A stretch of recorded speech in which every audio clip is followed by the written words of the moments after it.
ഇഷ്ടപ്പെട്ടെന്നുള്ളതാണ്. പാരീസിനെ പറ്റിയിട്ട് പാളെ ഫോൺസൈമായിരുന്നു കറക്കി കുത്തി പാരീസിലേക്ക് വന്ന ഒരാളാണ്.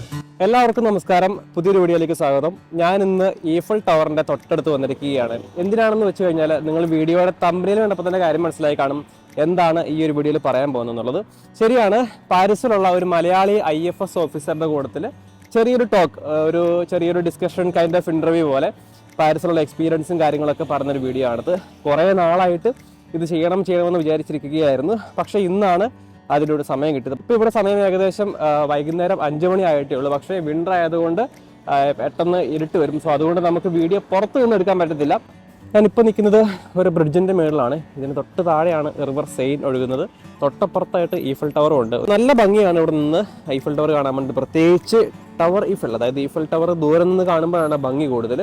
നമുക്കിപ്പോൾ കാണാൻ സാധിക്കും ഒരു ബോട്ട് ഇതിലേ പോകുന്നത്. ഇതൊരു ക്രൂയിസ് ആണ്, അതായത് നമുക്ക് കുറച്ച് പൈസ കൊടുത്തിട്ടുണ്ടെങ്കിൽ നമുക്ക് ഇതിലൊക്കെ യാത്ര ചെയ്യാൻ സാധിക്കും. ഇത് ഫേമസ് ആണ്, പാരീസിൽ വന്നു കഴിഞ്ഞാൽ എല്ലാവരും ചെയ്യേണ്ട ഒരു കാര്യമാണിത്. നല്ല ഭംഗിയാണ്. പാരീസ് 16 അറോൺമെൻറ്റ് നീറ്റ് ആൻഡ് ക്ലീൻ ആണ്. അത് മാത്രമല്ല നമ്മുടെ എംബസിയും അതുപോലെ തന്നെ യുനെസ്കോയുടെ ഹെഡ് ക്വാർട്ടേഴ്സും എല്ലാം വരുന്നത് പാരീസ് 16 ഈ ഒരു ഏരിയാസിലാണ്. അതുകൊണ്ട് തന്നെ ഒട്ടുമിക്ക രാജ്യങ്ങളുടെ ഡിപ്ലോമാറ്റ്സ് എല്ലാം താമസിക്കുന്ന ഒരു ഏരിയയും കൂടിയാണ് പാരീസ് 16. സോ ഇപ്പോൾ നിങ്ങൾക്ക് കാണാൻ സാധിക്കും ക്രിസ്മസ് ഒക്കെ ആയതിൻ്റെ ലൈറ്റ്സും കാര്യങ്ങളൊക്കെ എല്ലായിടത്തും ഉണ്ട്. നവംബർ ഡിസംബർ സമയങ്ങളൊക്കെ ആയി കഴിഞ്ഞാൽ നല്ല ഭംഗിയാണ്, ബ്യൂട്ടിഫുൾ ആണ്. അപ്പം നമുക്ക് എന്തായാലും ലോങ് ആക്കുന്നില്ല, നമുക്ക് നേരെ വീഡിയോയുടെ മെയിൻ കണ്ടന്റിലേക്ക് പോവാം.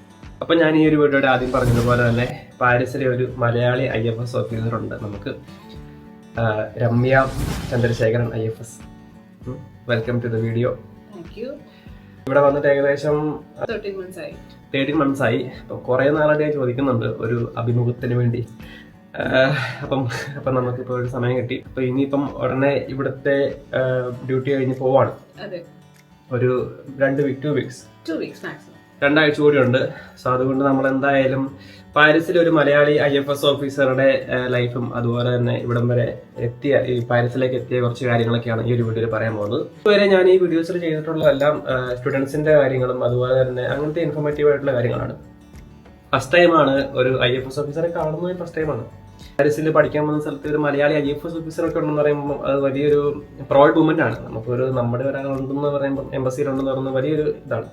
സോ എന്തായാലും ഒന്നുകൂടെ ഞങ്ങളുടെ ഈ ഒരു സർവീസ് കമ്മ്യൂണിറ്റിയാണ് ഈ ഒരു വീഡിയോയിലേക്ക് നമ്മുടെ ഈ ഒരു കമ്മ്യൂണിറ്റിയിലേക്ക് ഒന്നുകൂടെ ക്ഷണിക്കുകയാണ്.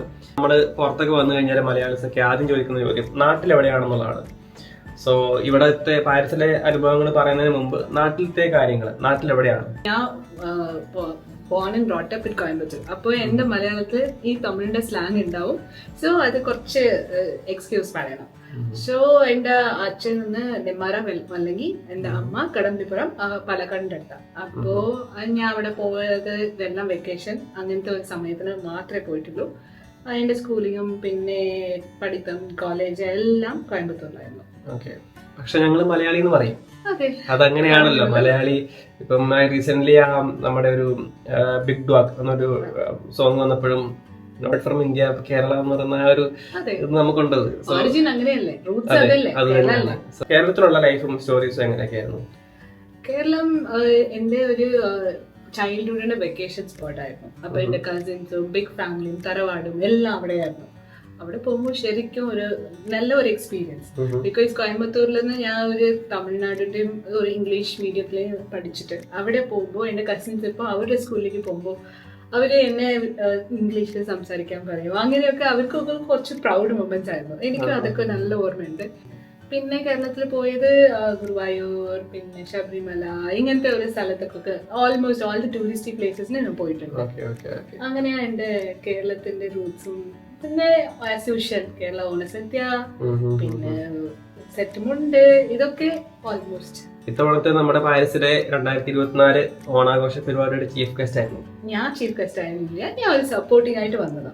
ഓക്കെ, കേരളത്തെ പറ്റി കേട്ടു. ഞാൻ പോലും അധികം കേരളത്തിൽ യാത്ര ചെയ്തിട്ടില്ല. ഞാൻ പോകാത്ത ഏക ഒരു ജില്ല അത് പാലക്കാടാണ്. പക്ഷെ പാലക്കാട് ഭയങ്കര ബ്യൂട്ടിഫുൾ ആണ്. ഓക്കെ, ഇനിയിപ്പോ അടുത്ത വർഷം ഇവിടുന്ന് ലീവിന് പോകുമ്പോൾ പോകണം, പാലക്കാട് എന്തായാലും പോകണം. കേരളത്തില് വെക്കേഷൻ ഒക്കെ വന്നു പോയെന്ന് പറഞ്ഞു. ഈ IFSലേക്കുള്ള ജേർണി എങ്ങനെയായിരുന്നു? സോ എൻ്റെ എഞ്ചിനീയറിംഗ് കഴിഞ്ഞിട്ട് ഐ വാസ് വർക്കിംഗ് ബാംഗ്ലൂരിലെ ഒരു ടെക്നിക്കൽ കമ്പനിയിൽ വർക്ക് ചെയ്തിട്ടുണ്ടായിരുന്നു. അത് കഴിഞ്ഞിട്ട് IFS പഠിക്കാൻ സ്കൂളിംഗ് തൊട്ട് എനിക്ക് ആംബിഷൻ ഉണ്ടായിരുന്നു. അപ്പോൾ ആ ജോബ് ക്വിറ്റ് ചെയ്തു, പിന്നെ പ്രിപ്പറേഷൻ സ്റ്റാർട്ട് ചെയ്തു, എക്സാം 6 തവണ എഴുതി, ഫൈനൽ അറ്റംപ്റ്റിൽ എല്ലാം പാസ്സായി. പിന്നെ IFS എൻ്റെ ഫസ്റ്റ് പ്രിഫറൻസ് ആയിരുന്നു, അങ്ങനെ IFS കിട്ടി. ഓക്കെ, അപ്പം 6ാമത്തെ അറ്റംപ്റ്റ് ആണ് ലാസ്റ്റ് അറ്റംപ്റ്റ്, അവസാനത്തേതില് ശരിയായി. അതെ. അപ്പൊ ഞാനും പണ്ട് UPSC ഒക്കെ പഠിക്കാൻ പറഞ്ഞിട്ടുണ്ടല്ലോ, ഓൾറെഡി ഞാൻ പറഞ്ഞിട്ടുണ്ട്. ഞാൻ UPSC ഒക്കെ പഠിക്കാൻ പോയിട്ടുണ്ടായിരുന്നു. അപ്പൊ എല്ലാവരുടെയും കൂടെ കോച്ചിങ്ങിന് വരുന്ന എല്ലാവരുടെയും ഇതാണ് ഡ്രീം, ഇതാണ് IFS എന്ന് പറയുന്നത്, ഇന്ത്യൻ ഫോറിൻ സർവീസ്. എല്ലാം പുറത്തുള്ള പരിപാടീസ് ആണ് അല്ലേ? മാക്സിമം എംബസിയിലും കോൺസുലേറ്റിലും പുറത്തുണ്ടാവും. പിന്നെ കുറച്ച് ദിവസം ഇന്ത്യയിൽ ഇതൊരു New Delhi ministry of external affairs ഇല്ലെങ്കിൽ RPO ഉണ്ടാവും. RPO ഈ ചെറിയ ചെറിയ ട്രിവാൻഡ്രത്തിലും കൊച്ചിയിലും ഒക്കെ ഉണ്ടല്ലോ, അങ്ങനത്തെ ഒരു RPO സെർച്ച് ചെയ്യാൻ ചാൻസസ് ഉണ്ട്. ഞാൻ എന്റെ കുറച്ച് ഫ്രണ്ട്സിനോട് ഇങ്ങനെ പറഞ്ഞപ്പോ ഇന്ത്യൻ ഫോറിൻ സർവീസ് എന്ന് പറഞ്ഞപ്പോ അവർക്ക് അത്രയ്ക്ക് അറിയത്തില്ല. പക്ഷെ പഠിക്കാൻ പോയവർക്ക് അറിയാം. പിന്നെ ഇതുമായിട്ട് പാഷൻ വെച്ച് രമ്യ എനിക്ക് മെയിൻ ആയിട്ട് IFS ഞാൻ സെലക്ട് ചെയ്തത് പാലക്കാടിന്റെ ഒരു ഒറിജിൻ ഉണ്ട്. പാലക്കാടിന്റെ ഹിസ്റ്ററി പറഞ്ഞാൽ நிறைய IFS ഓഫീസേഴ്സ് പാലക്കാട് ഒറിജിനാണ്. മേനോടാകട്ടെ, പിന്നെ നിരുപമാരാകട്ടെ, അവരുടെ ഒറിജിൻ എല്ലാം കേരളത്തിലായിരുന്നു. അപ്പോൾ Kerala is known for it's diplomacy. അപ്പോൾ വൈ നോട്ട്? ജോലി കഴിഞ്ഞതിന് ശേഷം IFS പ്രിപ്പറേഷൻസ്, അങ്ങനെ IFS 6ാമത്തെ അറ്റംപ്റ്റിൽ കിട്ടി. അത് വലിയ കാര്യമാണ്. IFS UPSCയിലെ ആദ്യത്തെ 3 എണ്ണം, അതും IFS കിട്ടുക എന്നൊക്കെ ഉള്ളത് അത് വളരെ വലിയ മഹത്തായ ഒരു കാര്യമാണ്. അതിന് ഹാർഡ് വർക്കും അതുപോലെ തന്നെ ഡെഡിക്കേഷനും എല്ലാം വേണം. അത് കുറച്ചാൾ കോച്ചിങ്ങിന് പോയപ്പോൾ തന്നെ എനിക്ക് മനസ്സിലായിരുന്നു. സോ അങ്ങനെ IFS ഏത് വർഷമാണ് ക്ലിയർ ചെയ്തത്? ഞാൻ 2021 എക്സാം എഴുതി. അപ്പോ എന്റെ ബാച്ച് 2022 IFS. ഓക്കെ, അപ്പൊ 2022 കംപ്ലീറ്റ്ലി പാസ് ഔട്ട് ആയി എന്ന് പറയാം. ഓക്കെ, അത് കഴിഞ്ഞതിന് ശേഷം ഡയറക്ട്ലി പാരീസിലേക്കായിരുന്നു അതോ നാട്ടിൽ എന്തെങ്കിലും? ഇല്ല, എക്സാം പ്രോസസ് കഴിഞ്ഞ പിന്നെ മുസോറിയിലെ ലബാസ്ന പറഞ്ഞിട്ട് ഒരു സ്ഥലമുണ്ട്. ഓൾ സർവീസസ് IAS-ഉം IPS-ഉം പിന്നെ 19 സർവീസസ് എല്ലാം ഒരുമിച്ച് ഒരു 3 months അവിടെ കോഴ്സ് ഉണ്ടാകും.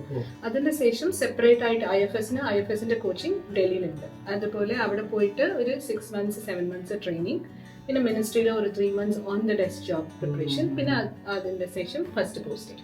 ഓക്കെ, അപ്പൊ അത് ഏകദേശം 2022 പാസ് ഔട്ട് ആയെങ്കിൽ ഒരു 23 ഹാഫ് വരെയൊക്കെ 2023 എൻഡിലാണ് ഞാൻ പാരീസിലെത്തി. സെപ്റ്റംബറിലാണ്. ഓക്കെ, ശരി. ഇൻടേക്ക് നമ്മുടെ നാട്ടിൽ നിന്ന് പിള്ളേരൊക്കെ വരുന്നത് സെപ്റ്റംബർ ഇൻടേക്കിനാണ്. നാട്ടില് പഠിച്ചു, നാട്ടിൽ തന്നെ ജോലി ചെയ്തു, നാട്ടിൽ നിന്ന് UPSC എക്സാം ക്ലിയർ ചെയ്തു. അത് കഴിഞ്ഞതിന് ശേഷം ഈ പാരീസിലേക്ക് വരുമ്പോൾ എന്തായാലും എക്സ്പെക്ടേഷൻസ് ഒക്കെ ഉണ്ടാവുമല്ലോ.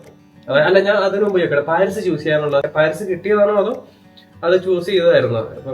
സോ ഇതിന്റെ പ്രോസസ് എന്ത് പറഞ്ഞാൽ IFS-ന്റെ എല്ലാ ഡിപ്ലോമാറ്റ്സും ഒരു ഫോറിൻ ലാംഗ്വേജ് മാൻഡറ്ററി ആയിട്ട് പഠിക്കണം. അപ്പോൾ നമ്മളുടെ ഓപ്ഷൻസ് അവര് എന്ത് വേക്കൻസി ഉണ്ട്, എത്ര ലാംഗ്വേജ് ഉണ്ടാവും, അത് അനുസരിച്ച് നമുക്ക് പ്രിഫറൻസ് തരാം. ആ പ്രിഫറൻസിനും നമ്മുടെ റാങ്ക് എല്ലാം ബേസ് ചെയ്തിട്ട് നമുക്ക് ലാംഗ്വേജ് അലോട്ട് ആവും. പിന്നെ ലാംഗ്വേജിന്റെ ശേഷം പിന്നെ മിഷൻ പറഞ്ഞാൽ ഫ്രഞ്ച് പഠിക്കാൻ പാരീസിൽ വരാം, ബെൽജിയത്തിന് പോവാം, ജനീവയിലേക്ക് പോവാം. So it depends on rank and preference. Okay, ശരി. ഇപ്പം ഞാനിപ്പോ IFS ഓഫീസറായി ക്ലിയർ ചെയ്യുമെന്ന് വിചാരിച്ചോ, എനിക്ക് പോകേണ്ടത്, എനിക്ക് പാരീസിലേക്ക് തന്നെ വരണമെന്ന് ആഗ്രഹമുണ്ട്. അപ്പൊ അതിന് ആ ഒരു പർപ്പസിന് വേണ്ടി ഞാൻ ഫ്രഞ്ച് എടുത്ത് പഠിച്ചു വന്നാൽ എനിക്ക് ഇങ്ങനെ ഇവിടെ കിട്ടി വരാൻ പറ്റും? അതിന് മുമ്പിൽ ഫ്രഞ്ച് എടുത്താലും നിങ്ങളുടെ റാങ്കും നിങ്ങളുടെ മുമ്പിൽ എത്ര ആൾക്കാരുണ്ട് അതിനനുസരിച്ചാണ് കിട്ടുന്നത്. ഓക്കെ, ആ ഒരു പ്രിഫറൻസ് അനുസരിച്ചായിരിക്കും കിട്ടുന്നത്. ഞാനിങ്ങനെ വീഡിയോസ് ഒക്കെ എടുക്കുമ്പോൾ എപ്പോൾ വീഡിയോസ് എടുത്താലും അല്ലെങ്കിൽ വിദ്യാർത്ഥികളെ കാണുമ്പോഴും എപ്പോഴും ചോദിക്കാറുള്ള ഒരു ചോദ്യം, ഫസ്റ്റ് ചോദ്യം എന്തായാലും നാട്ടിൽ എവിടെയാണെന്നുള്ളതാണ്. അത് ഓൾറെഡി പറഞ്ഞു കഴിഞ്ഞു. രണ്ടാമത്തെ ചോദ്യം പാരീസ് ഇഷ്ടപ്പെട്ടോ എന്നുള്ളതാണ്. പാരീസിനെ പറ്റിയിട്ട് എന്താണ് അഭിപ്രായം? Paris it's city of love, city of lights, എല്ലാം അതിന്റെ ഡിസ്ക്രിപ്ഷൻ വിക്കിപീഡിയയിലുണ്ട്. പക്ഷെ പാരീസ് അനദർ വൈബ്. ഇവിടെ വന്നു കഴിഞ്ഞാൽ ഒരു പല ഇമോഷനും ഉണ്ട്. Like you can feel all kind of emotions. Loneliness ഉണ്ടാവും, ഡിപ്രഷനും ഉണ്ടാവും, അതേപോലെ ഹാപ്പിനെസ്സും ഉണ്ടാവും, പിന്നെ സർപ്രൈസസ് ഉണ്ടാവും. So it's a bundle of emotions Paris പറഞ്ഞാൽ. ഓക്കെ, പിന്നെ പറയാനുള്ളത്, അതായത് രമ്യ ഇപ്പം IFS UPSC ക്ലിയർ ചെയ്ത് IFS ഓഫീസറായി പാരീസിലേക്ക് വന്നതാണ്. സോ ഓഫ് കോഴ്സ് ഇപ്പൊ സ്റ്റുഡൻസിനുള്ള എക്സ്പീരിയൻസ് വേറെ ആയിരിക്കും, ഇവിടെ ജോലി കിട്ടി വരുന്നവർക്കുള്ള എക്സ്പീരിയൻസ് വേറെ ആയിരിക്കും, ഇവിടെ വന്ന് പഠിച്ചു കഴിഞ്ഞ് ജോലി കിട്ടുന്നവരുടെ എക്സ്പീരിയൻസ് വേറെ ആയിരിക്കും. അപ്പൊ ഇതുവരെ എങ്ങനെ സ്റ്റുഡൻസിനെയൊക്കെ കണ്ടുമുട്ടിയിട്ടുണ്ടോ പാരീസിൽ പഠിക്കാൻ മലയാളി കമ്മ്യൂണിറ്റി മെമ്പേഴ്സ്? അങ്ങനെ ഒരു പരിചയമുണ്ട്, അസോസിയേഷനിലും പിന്നെ അങ്ങനെ പോകുമ്പോൾ ഫ്രണ്ട്സിനും അങ്ങനെ പരിചയമുണ്ട്. ഓക്കെ, അല്ലാതെ പഠിക്കാൻ വന്ന വിദ്യാർത്ഥികളായിട്ടുള്ള കണക്ഷൻസ് കുറവാണ്? ഞങ്ങളുടെ അത്ര എസ്റ്റാബ്ലിഷ്മെന്റ്സ് ഇല്ലല്ലോ. ഇപ്പൊ സ്റ്റുഡൻസ് ആയിട്ടുള്ള മൈസോന്തി ലാൻഡ് ഉണ്ട്. അപ്പോൾ അവരുടെ ഉള്ള സ്റ്റുഡൻസിനൊപ്പം നമ്മുടെ ഇന്ററാക്ഷൻ കുറച്ചും കൂടി ഇൻക്രീസ് ആയിട്ടുണ്ടാവും. പക്ഷെ മറ്റേ സ്റ്റുഡൻസിനൊപ്പം അത്ര ഇന്ററാക്ഷൻ ഉണ്ടാവില്ല. ഇല്ല. പിന്നെ ഇപ്പം ഞാനിപ്പം ഈ അടുത്തിടയ്ക്കാണ്, അധികം നാളൊന്നും ആയിട്ടില്ല ഇങ്ങനെ ഒരു IFS മലയാളി IFS ഓഫീസർ എന്ന് പറയുന്നത്. നാട്ടിൽ നിന്ന് ഇവിടെ വന്ന് പഠിക്കുമ്പോൾ എന്തായാലും നമ്മൾ ആദ്യം കുറെ തിരക്കിലും കാര്യങ്ങളൊക്കെ ഇടയ്ക്കാണ്. എന്തെങ്കിലുമൊക്കെ ആവശ്യമുള്ള സമയത്താണ് നമ്മൾ ഇന്ത്യൻ എംബസിയിൽ പോകുന്നതും അവിടെയുള്ള ആൾക്കാരെ പരിചയപ്പെടുന്നതൊക്കെ. അപ്പം ശരി, ഇപ്പൊ പാരീസ് അങ്ങനെയാണെന്ന് പറഞ്ഞു. പാരീസ് വിട്ട് പോവാണ്, 2 ആഴ്ച കഴിഞ്ഞാൽ പാരീസിൽ നിന്ന് പോവാണ്. അപ്പൊ വിഷമമുണ്ടോ? അങ്ങനെയൊന്നുമില്ല. മിസ് ചെയ്യുമോ പറഞ്ഞാൽ ഓക്കെ, ഒരു ബിറ്റ് ഓഫ് ഇത് ഒരു 1 ഇയറിന്റെ ലൈഫ് എക്സ്പീരിയൻസ് അല്ലേ, അത് ഓൾറെഡി മെമ്മറീസിൽ ഉണ്ടാവും. പാരീസില് പിന്നെ വരാലോ, പാരീസ് ഇവിടെ തന്നെ കാണും, നമ്മൾ വന്നാ അത്രേ ഉള്ളൂ.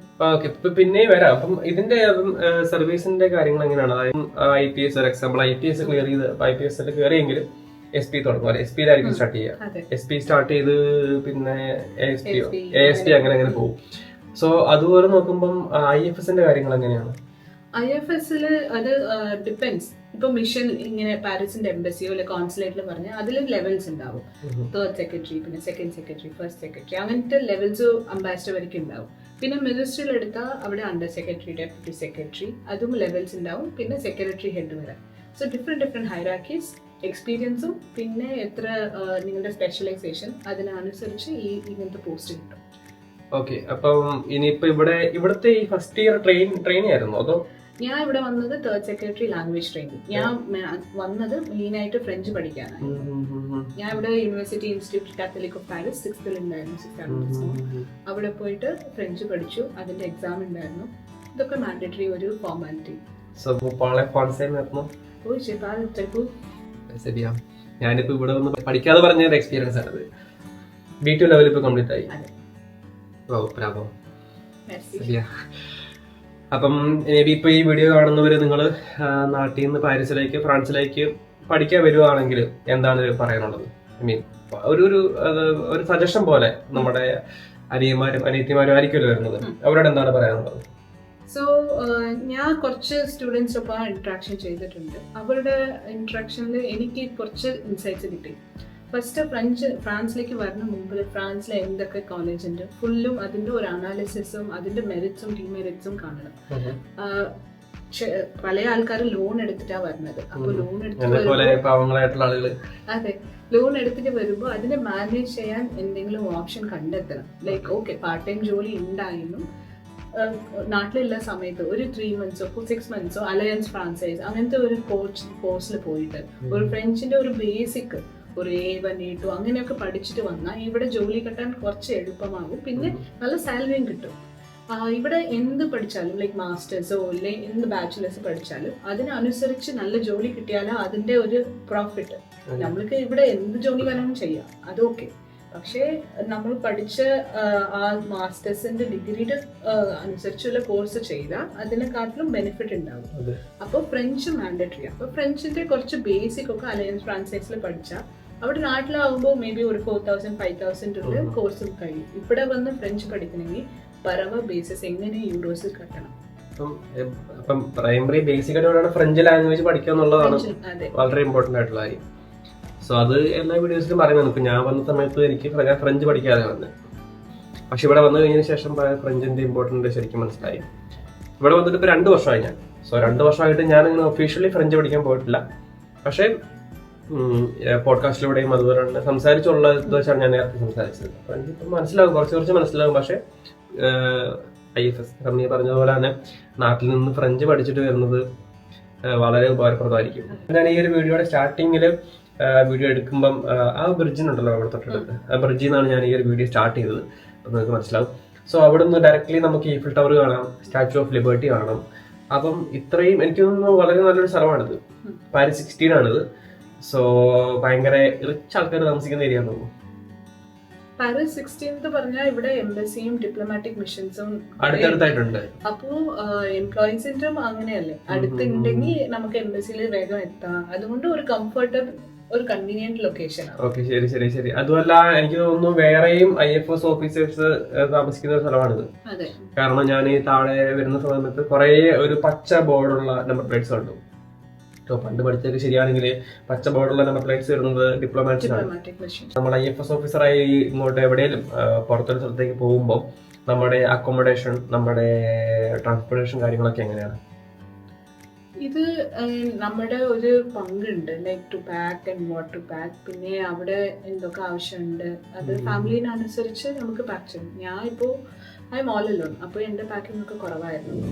പിന്നെ ഹെൽപ്പ് ചെയ്യാൻ മിനിസ്ട്രി ഉണ്ട്, പിന്നെ ഇവിടെ എംബസിയിലെ ആൾക്കാരുണ്ട്, അവരൊക്കെ എല്ലാം ഹെൽപ്പ് ചെയ്യും.